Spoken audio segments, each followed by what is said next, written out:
Hello and welcome to another episode of Blood Brothers Commentary. We're your commentators. I'm Chris and this is Muyi. And let's get into some NXT in your house. Roll the clip. So, Muyi, what was the first match? First match was a 6-woman tag between, who was it? Shotzi Greenheart, Mia Yim, Yes.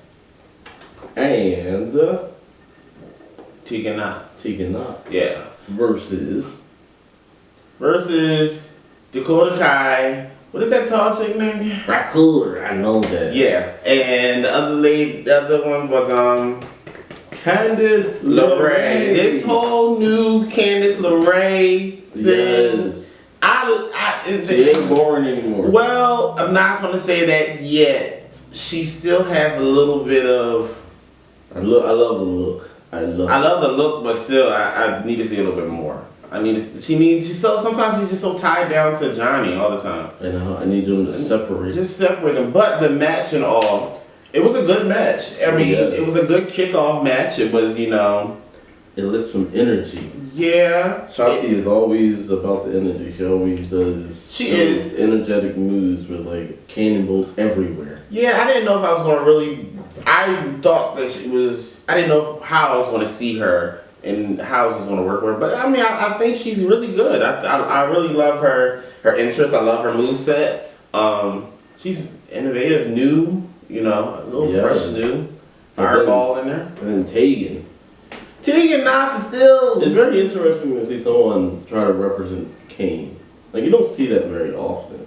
No, you have an right. inspiration of Kane and do like Kane trying to do a chokeslam. I mean, even a woman doing a chokeslam, you don't see that often. No, so you don't. Like very Rare. lovely. I love to see that. It is. It's very rare to see that. I mean, I still don't know whether. I don't know. Sometimes she can be very dry to me. And in this match, she didn't stand out. Like, to me, I don't think she stood out. How did she not stand out when she's the one that pinned She did. Team Kick? She did pin her, and I'm kind of ready for this storyline to die. I'm sorry, but I'm really kind of. We are kind of ready for that next fresh new to see what's going to happen next. And to see them start off this whole entire thing with Mia Yim and Candice LeRae. At the end, I think it's really cool. I like that. I think that would be cool. I want to see just them two and see build upon. Okay, we're gonna build more upon Candice LeRae and see how's her character gonna evolve. Yes. And more like we already see Mia Yim without Johnny. Yeah, without Johnny, and we got to talk about Mia Yim supporting. Black Lives Matter. Yes. With having the Exonerated 5 on her shirt, which to me was amazing, But the next match was. What was the next match, brother? We're about to see. It was Finn Balor versus Live Forever. Damian Priest in this match. I don't know what it is about Damian Priest. Yeah. Everybody keep giving this man so much props. I keep hearing, oh, he's good. And then on one thing, I know this is sidetrack, but when they said Damian Priest versus Taker type, I'm looking like, no, we're not putting him up there yet. No, he's low. He's very dull. I felt as though that Finn carried this match more so. I feel as though Finn wasn't in this. I feel as though it was dry to me. The only spot that I like, there's a couple spots. I like the spot when he was on the ropes and he was holding the ropes and the still steps was there and he hit him and he fell over on that. That part I really did like. Yeah, that was a nasty. It was. Oh my goodness. No, I felt like this match was really good though. It really uplifted Damian Priest to another level, in my opinion. Yeah, I mean, I see. I mean, I don't see what you're saying right now with him. I love this. He wants to live forever. His gimmick with that. That is very. I want to see how far he goes with that. I mean, the only thing I see that is good within is I like his entrance. Oh yeah. I think that's it. I really like his entrance. Finn. I do. One thing I did like about this whole entire little story piece was that Finn is not a person that's going to go after just the good guys. He's not just gonna go after just the good NXT people. He's going after villains. He's going after heels. So it's just like whomever want to step up to the plate, I'm here for it. Yep. So I did like that part of it. It don't matter. Anybody can get this work. Yeah. Yeah. Yep. That's the only part that I liked. I mean, Finn. I'm an all Finn. I love Finn Balor. I love his whole entire thing. Yeah. It's just like the heel gimmick. I love. I wish they would have played. I wish they would have played it out even more. When he was on Raw and SmackDown. Yeah, the whole smiley. Nah. We beyond that. It just with the leather jacket, Prince looking like. And then Finn came on with the win. Which was fantastic. I liked it because, like I said, I'm a Finn fan. Yeah. I wonder when we're gonna get this Finn and Walter ever again. Because, I think we might get it later on with everything happening. We might get it later on. That's a whole nother conversation about Walter. Yeah. But the next match was Johnny Gargano versus Keith Lee for the North American Championship. Yes, it was. Yes. Yes, it was. Yes, it was. We got to talk about Keith Lee's entrance first. Yes. We got to talk about it. With everything that's happening in the world within Black Lives Matter, I love that WWE allowed and was like, we're going to let y'all voices be heard even on TV. For him to come out and have Black Lives Matter on his shirt, on his gear, whether for his jacket and his tights. Yep. I loved it. Just to start off the thing, I was just like, oh, thank you. I love that part. Yes, and I was just hoping, I was just like, during this match, it don't really matter who wins, but I'm like, I still want Keith Lee to win. Yeah, I still want to keep. But I was like, Johnny wins. If Johnny will probably get a longer reign, because Johnny gonna be getting long reigns. Yeah. As a single champion. So it was like, 50-50. Even though Johnny's a heel, and at first I wasn't, I was like, how's this gonna work out with him being a heel? Because I see Johnny as a babyface. He just the normal babyface that would just stay there. But I think as a heel now, I'm starting to oh, okay. So if he would have won the North American Championship, I think it would have been a good, either way. Yeah. 50-50, either way they placed it, it would have been good. Yeah, you know, Johnny Bad Guy, Johnny Ruthless. Yeah. So it would have been good. Yeah, Johnny was funny because he wasn't, first of all, disgusting. How you gonna put your keys in your short? Yeah.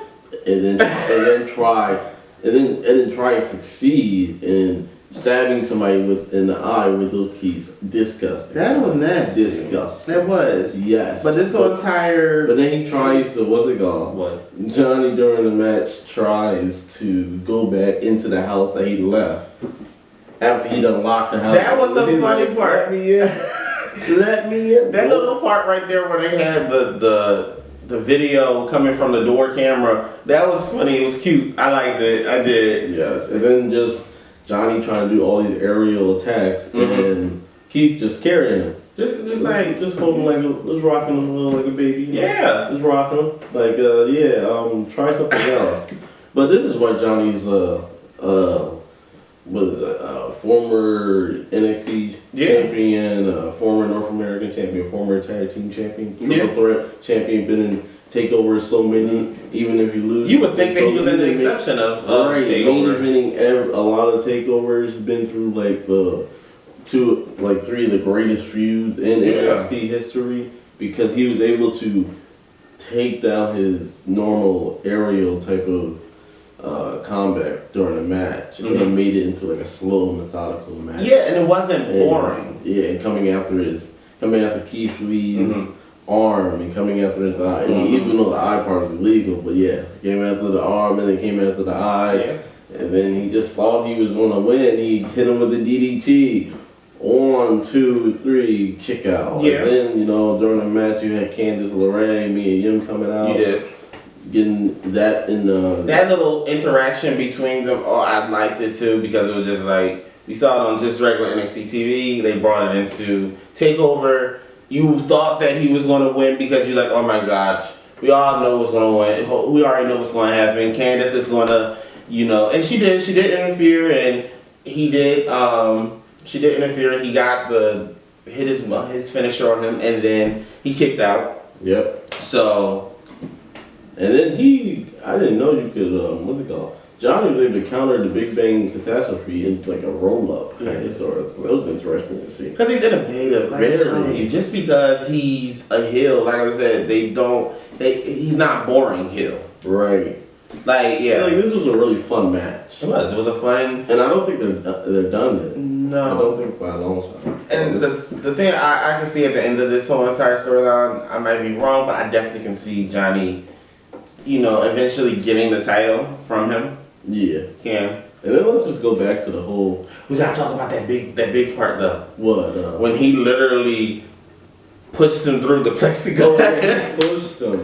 Meme coming. This reminds me of the whole Adam Cole thing. Yeah, he pushed him into the glass. Yeah, he did. And then the whole dark, where they just, you know, the faces just changed and stuff like that in the package, you know.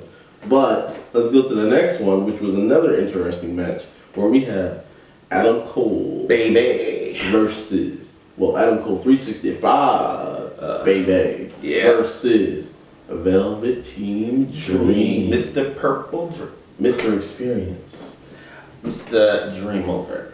Which this match was, I like the whole setup. I thought I wasn't going to like it because I'm just like, oh my gosh, you're going to have so many dark scenes in this whole entire match. Sure, as I was saying, the the dark scenes in this, like I said, the dark scenes, I thought it was going to be a big mess, but it wasn't. With all the car lights and certain spots. Now, one part that was funny was the whole entire like Uber.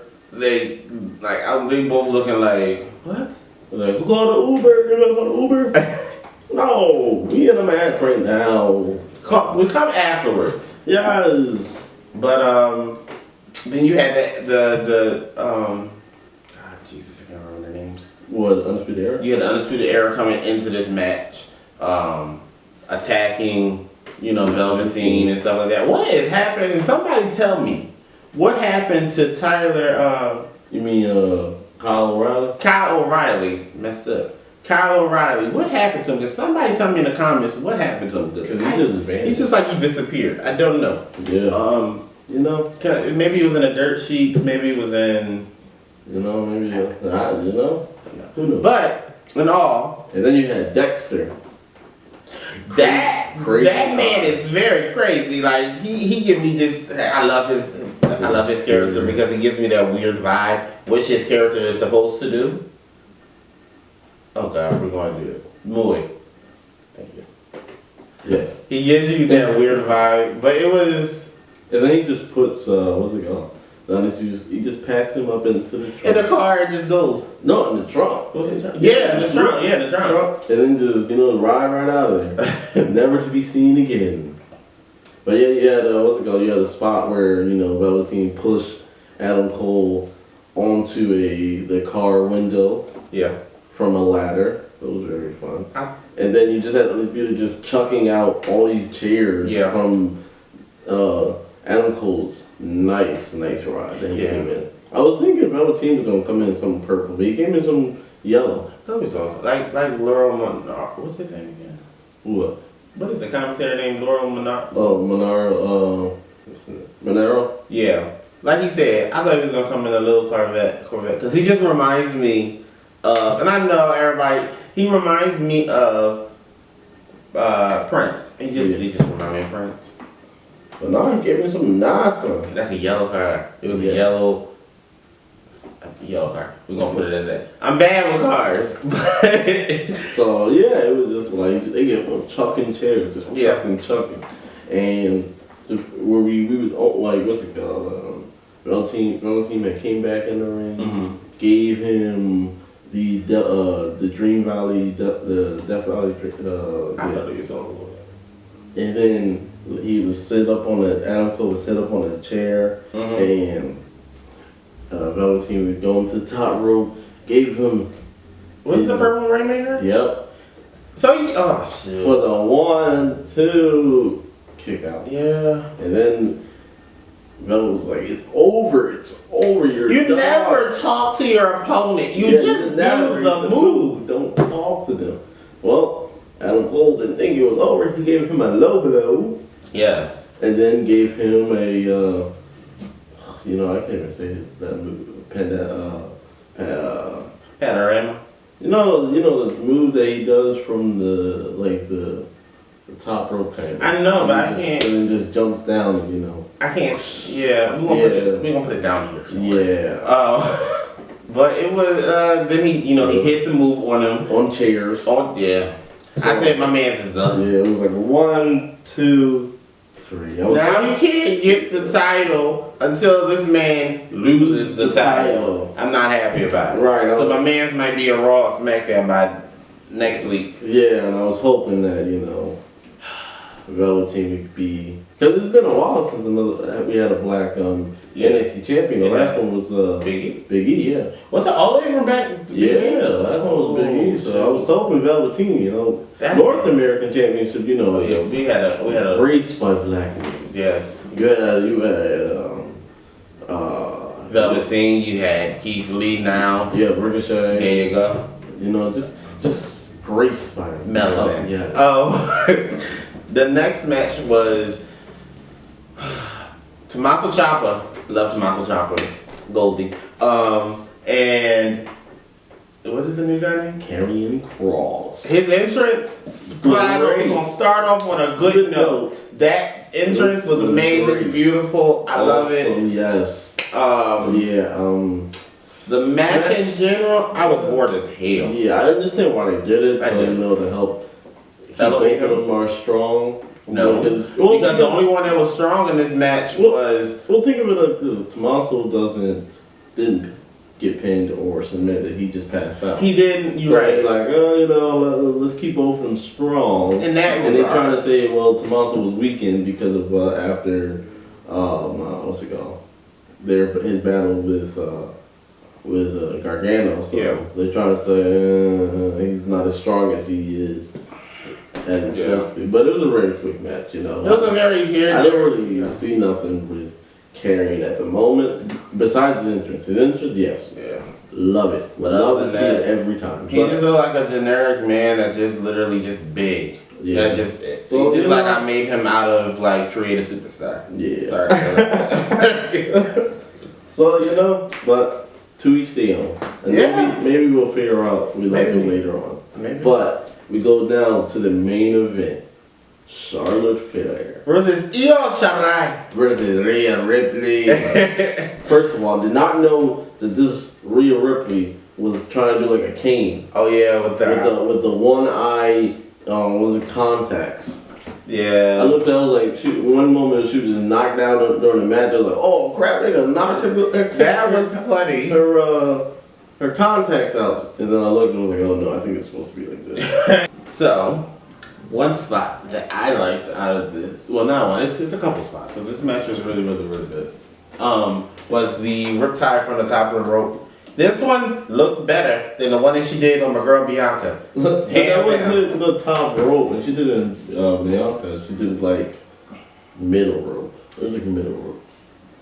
The one she still looked weak. This one actually looked like she was actually strong. It was like you don't have the title, but you look strong with this one. She looked strong with this one. And she could have won, It was a 1-2. Io broke it up. 3. She did. And Rhea was just looking like, my title was this close. I was almost there. That's that blank stare that she gave when she fell on the ground. Like, yeah. Yeah. I mean, and then after that, when they pushed them all the way back to the set of the house. See, a lot of people, high flyers, you gotta keep an eye on them. You don't just throw them to the wayside, You gotta keep an eye on them because, that's what Charlotte didn't do. Charlotte threw Io to the wayside, and then she's just fighting Rhea. Then 2 seconds, a couple of minutes later, they noticed, too late by fact, that Io's on top of the building. And she's gonna jump in at you. And she just, gives a body slam jump, she's across the body. Yeah. Just like, ha. And then they go, what's it called? And then, later on it's just like Rhea and and Aya's fighting back and forth. And Charlotte always gotta get Kendall. Because Charlotte. Yeah. Yeah. I can't even say it. Charlotte is just. Charlotte. Yeah. Woo! She's her father, like they always say, her father is the dirtiest player in the game. So, I mean. Well, it wasn't dirty to bring Kendall, but it's just like, always Kendall, no chair. Chairs be feeling so bad. Point there. You got a point there. Like, what about the chairs? Oh, shut. What about the chairs? Bring on the chairs. But no, so it was about to be the end of the match, and Charlotte had gotten Rhea into the figure 4, and then transitioning into this figure 8. Because once you if you had the figure 4, you can break it, but once you get to the figure 8, it's like too late. You can't do it. You gotta tap. Yeah, but they forgot. See, they always forget about Io. See, this is what I'm telling you. You can't forget about those high flyers. Because I was at the top of the rope, gave her moonsault, genius of the sky, and it right on Rhea's head. And yeah, for real purpose. Oh my God, it was just like. It was like, and Rhea was just out. And then, Charlotte was there too, but she was tied up. She was already tied. Her foot was up, she had that figure 8 tied up, so she couldn't get, to Io fast enough. That's a weakness in the triple threat match. Think of that. And this is like, what's it called? The second weakness, because it was a triple threat between her, Sasha, and Rhea, and Rhea pinned Charlotte when she was giving her the figure 8, giving Sasha the figure 8. So this is the second weakness we found in triple threats, And Charlotte Flair's armor. Yeah, the same try not to use that, But yeah, Io is your new NXT Women's Champion, which was a shocker to me. I mean, I thought at the end of the day it would have been. I thought Charlotte was or retain or Rhea was going to get it at the end of the day. So yeah, but I feel like they only did this so that either they're protecting to protect Charlotte. They always protecting Charlotte. Or they're trying to give up to Charlotte, like, you never beat me type of thing. You pinned Rhea, you didn't pin me. That's what we're So maybe we'll get a one-on-one between Io and Charlotte down in the chair. I mean, we did, but then Charlotte ruined it with Kendall. Yeah. Like, always Kendall. Where's the chairs? Oh, shut up with the chairs. But. And all, like I said, this pay-per-view was good. It has boring parts. Tommaso Ciampa and then Carrion. Yeah, but other than that, it was a great pay-per-view. Yes. Wouldn't you say that? Yes. Okay. NXT is always. It's always good. I mean, my wild point with match would probably be the women's match. Yeah. Which one, the triple threat? Yeah. That would be. And then, the audience are tired. Very tired. That's another comment. Yeah, that's another Send them home. Oh my God. Send them home. They're tired. They're the video game. Oh yeah. They're basically there just forever. They just go. They've been trapped. For real. Yes. Well, this has been another episode of Blood Brothers Commentary. I'm your favorite commentator, Chris, and the best one here, Muyi. Okay.